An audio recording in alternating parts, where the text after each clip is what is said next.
Bonjour à tous. Aujourd'hui, nous avons notre bon vieux Acer et on va voir ce qui lui arrive. Juste, je lui souhaite, espérons qu'il ne va pas finir comme la Quadro, n'est-ce pas? Alors, qu'est-ce qu'il a aujourd'hui? Nous avons 19 volts bloqué à 5 ampères. Je me raccorde. On observe l'alimentation.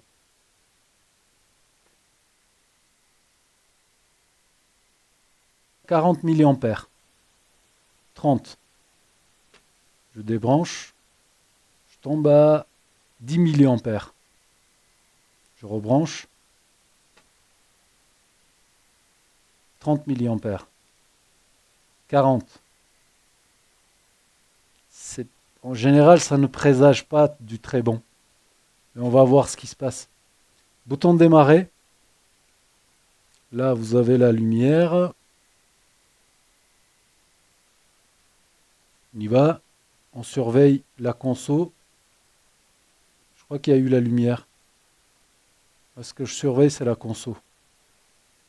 C'est ce qui m'importe le plus. Encore une fois, pas beaucoup de changements. Je regarde ici.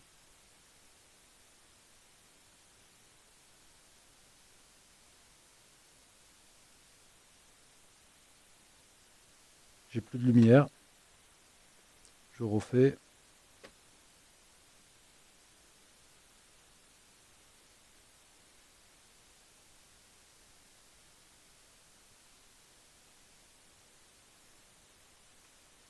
Hop, j'ai vu la lumière. Ça ne va pas plus loin.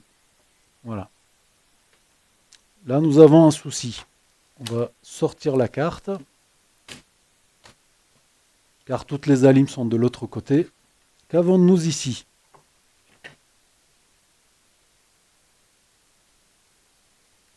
Classique. On va aller vérifier nos MOSFET d'entrée. Mode homme. Premier MOSFET.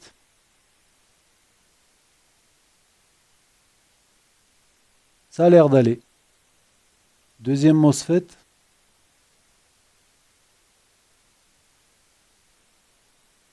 Ça a l'air d'aller.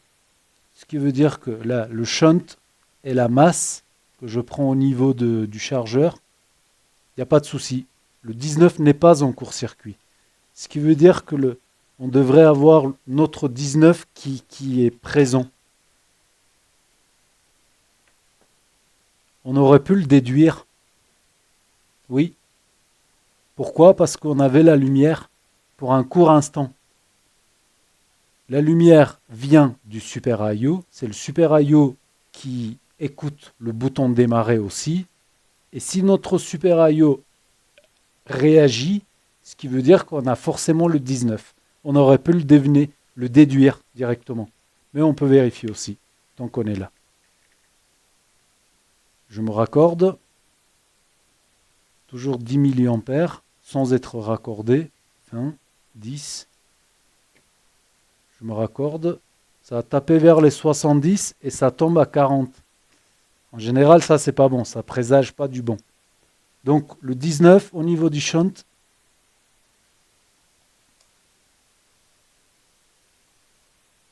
Nous l'avons. Nous avons nos 19. On peut aller un peu plus loin. Nous avons le 3,3 qui est présent. Le 5 volts. J'allais tout mesurer toutes les alimes, voir si on a un court-circuit, mais tant qu'on est là, ben on fait ça. La RAM, je suppose que c'est la RAM, c'est tout près de la RAM. On n'a rien puisqu'elle n'est pas enclenchée. On a 0, il y a marqué dessus. On va vérifier ça tout à l'heure. On a une petite alim ici, qui est probablement le chipset. On n'a rien puisqu'il se lance après. La batterie, on peut avoir quelque chose, voilà, 1,3 volts. Mais ça ne parle pas trop, puisque les alims se lancent après avoir démarré la carte. C'est le Super I/O qui donne l'ordre d'activer toutes les alims, dans un certain ordre, bien sûr. Donc qu'est-ce qu'on fait? on se déconnecte.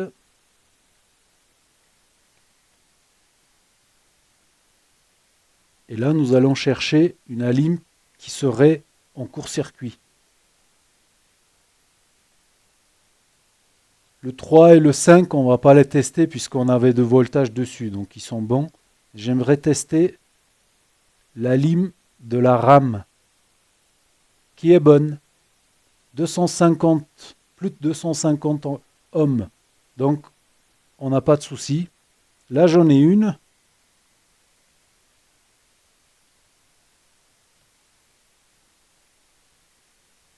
« 12 ohms.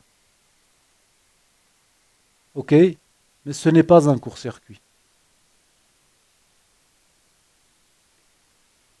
J'en ai une autre. Je suis vers les kilos, donc tout va bien. La petite ici. 60, tout va bien. La batterie, on l'a mesurée, on avait du voltage. Il reste, ouais. Le V-Core. Ah. Là, on a 0,32 ohms.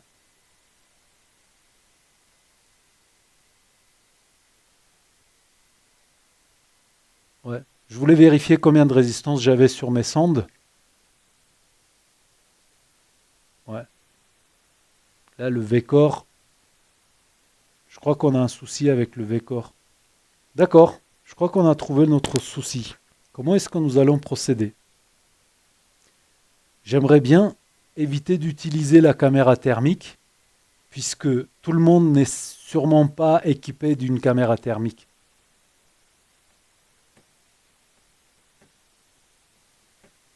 On va venir mesurer les MOSFET qui sont raccordés, qui alimentent notre V-Core. Là, j'en vois 4. Les deux extrémités sont raccordées de la même façon et les deux milieux de la même façon. Donc, je suppose qu'il y en a 2 high side et 2 low side. Espérons juste que ce soit le low side qui serait en court-circuit. Parce que si c'était le high side, qui est raccordé au 19 d'un côté et de l'autre côté au processeur, en étant en court-circuit, ça veut dire que le 12 volts est rentré dans le processeur et là, c'est pas bon pour nous. Ok, toujours mode résistance. Je viens mesurer le premier MOSFET. J'ai rien. J'inverse. J'ai rien. Pas de court-circuit au niveau de ce MOSFET là, le premier à gauche. Le deuxième, non plus.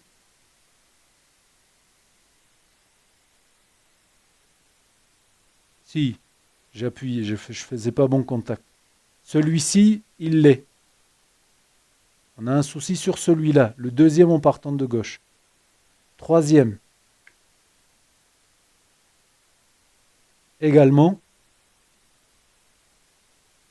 Quatrième. Rien. Pas de souci au niveau du quatrième. Ok, les deux extrémités n'ont pas de souci. Les deux à l'intérieur, oui.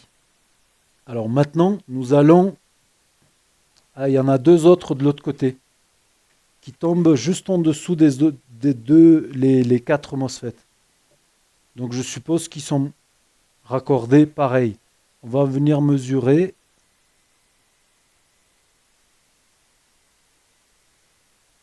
Zéro aussi. De ce côté-là. 0 également. OK. Donc nous avons 4 MOSFET qui nous paraissent en court-circuit.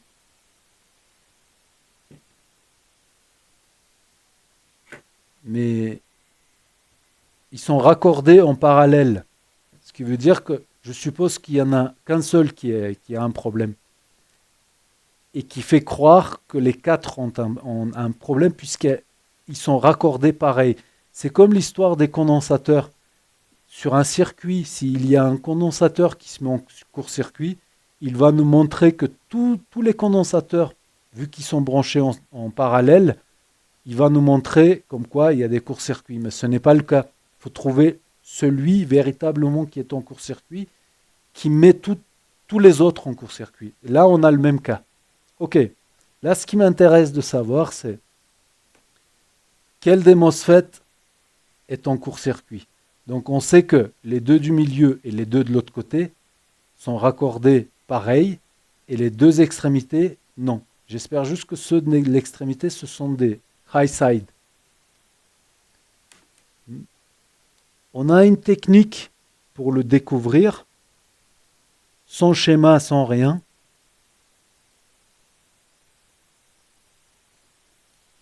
Je vais me régler à 1,3 volts par exemple.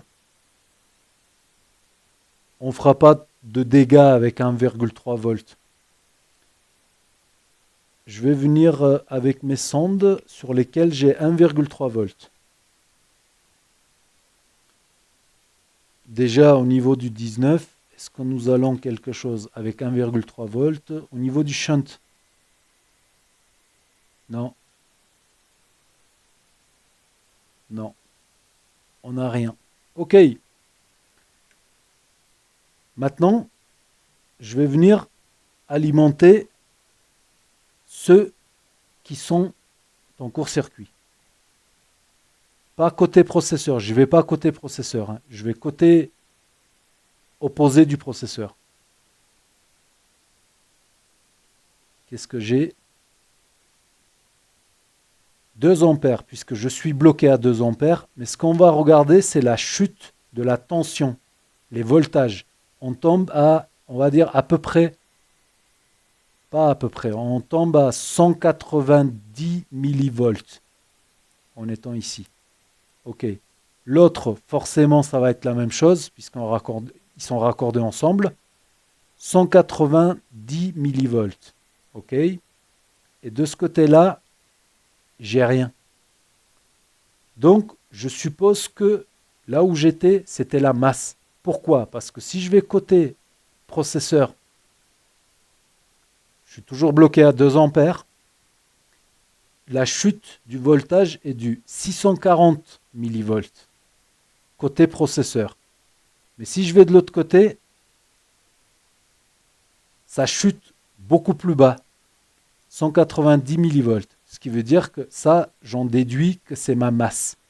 Et si je viens ici, ça va être un peu la même chose. Pas tout à fait d'ailleurs. Oui, voilà, je faisais pas bon contact. 190 millivolts. Là, je suis à la masse. Hein.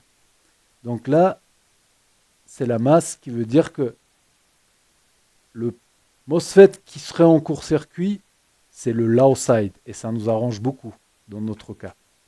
Je vais venir ici aussi. Pareil.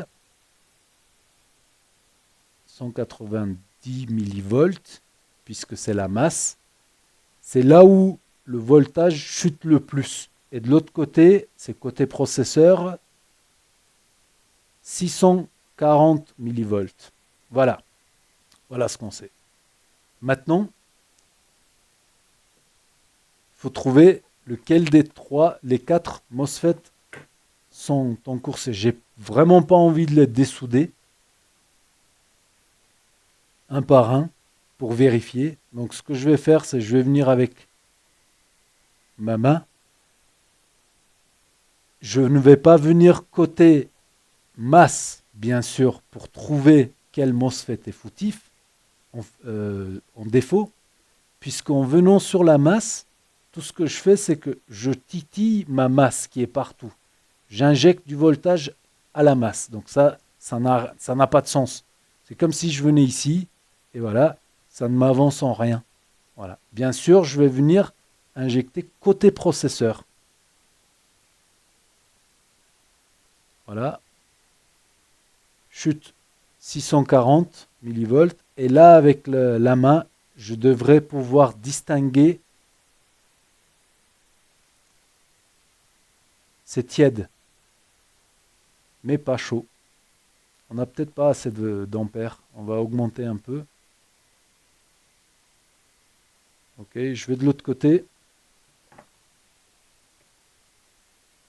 Côté processeur, bien sûr.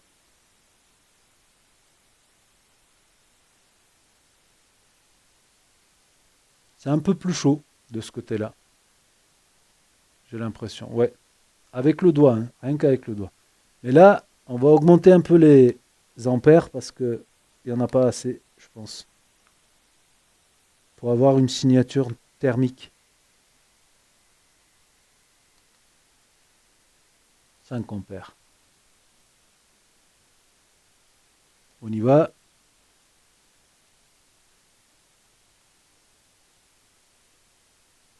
Ouais, là, ça chauffe. Ouais, là, ça chauffe.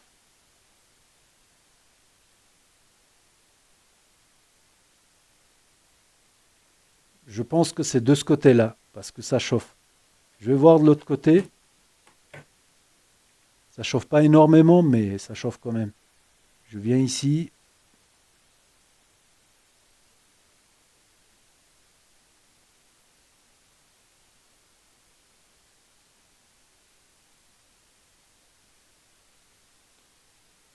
Ça chauffe aussi, mais léger.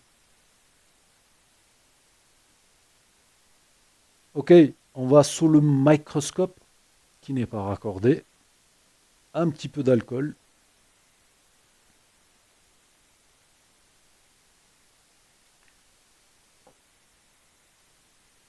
Côté processeur, j'ai une consommation. 5 ampères. Mais je ne vois rien qui sèche. Enfin, ces deux-là, mais ces deux-là, je sais qu'il n'y a pas de souci.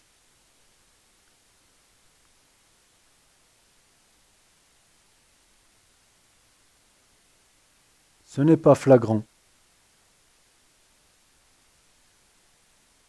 On va de l'autre côté.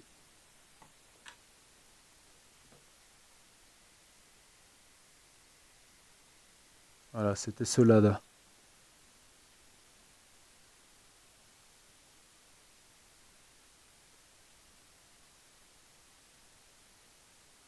Peu d'alcool.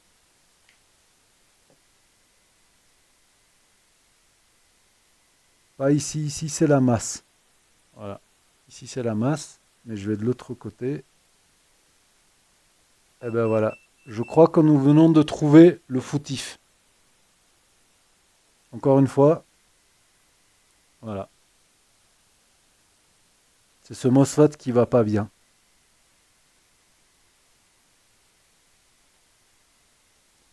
Voilà comment on peut trouver un MOSFET en court-circuit. Et là, on a eu de la chance. C'est le low side qui est en court-circuit. Parce que si c'était le high side, là, on n'est pas bon. Encore une fois,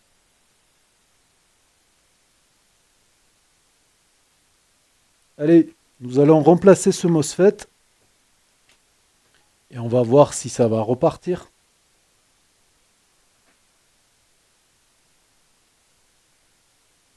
J'en ai un juste là. Je prépare un peu de flux.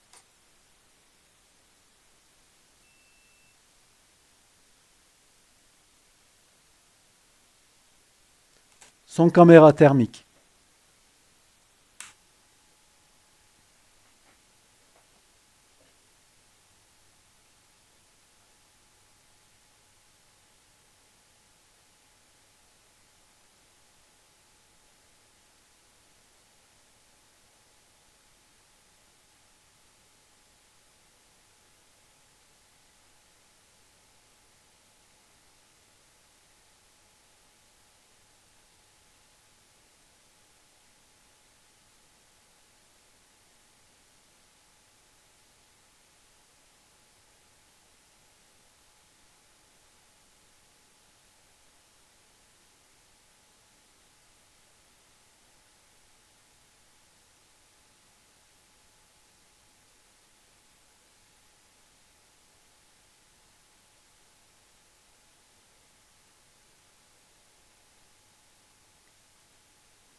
Comment? Vous voulez qu'on teste le MOSFET? On peut.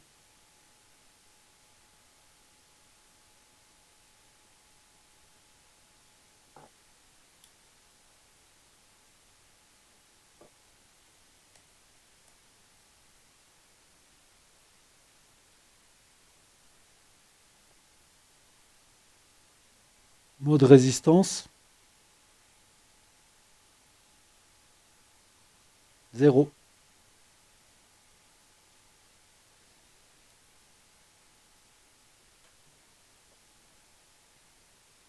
Avons-nous un court-circuit?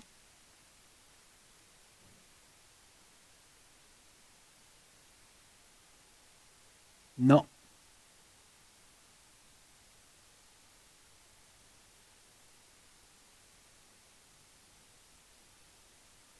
Non. Ça, ce n'est pas un court-circuit. C'est la résistance de mon processeur. On va de l'autre côté. Je crois que on avait déjà vu la résistance de ce même processeur. La masse. Sur la bobine V-Core, je vais avoir 6. Voilà, 6 volts. 6 ohms. Pour aller un peu plus loin,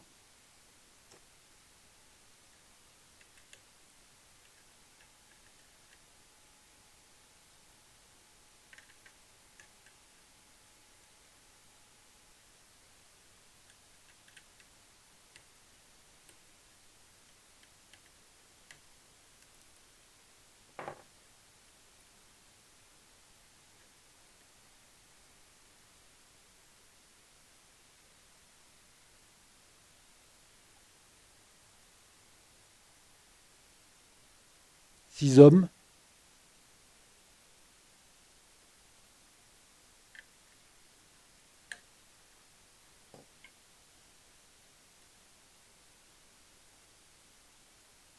« 25 kilos.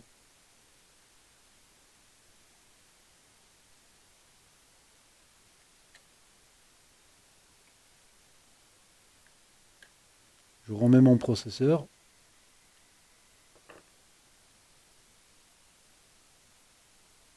6 ohms. C'est la résistance de mon processeur. Voilà. Bon, là, on pouvait le faire parce que le processeur, il est amovible.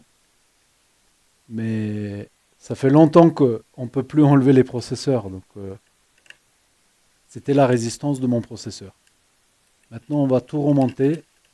Voir si notre bon vieux Acer, il se porte bien.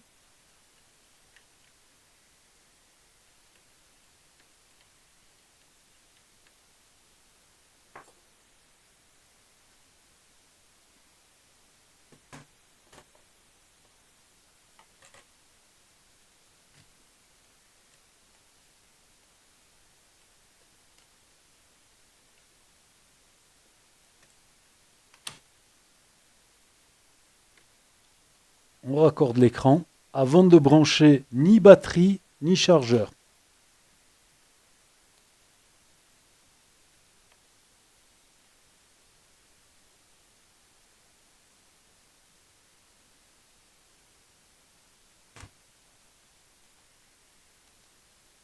« 19 »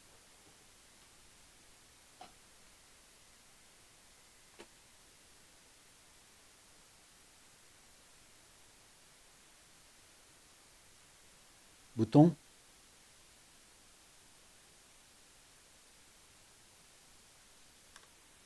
Lumière qui reste. Et il va bien.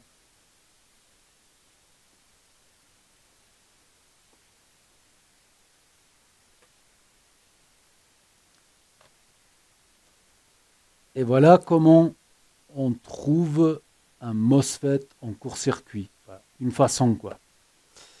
Et là, on a eu de la chance, c'était le low side que j'ai piégé, bien entendu. Mais quand c'est le high side, vous savez ce qu'il en suit. Voilà, ça sera tout pour aujourd'hui.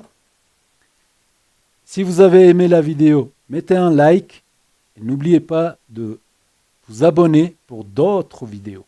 Ciao!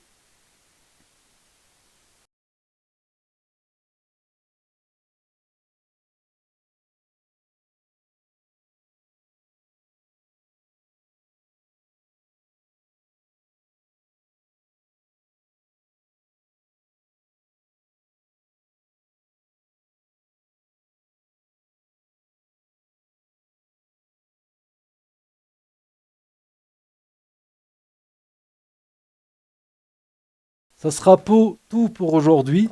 Ça sera tout pour aujourd'hui.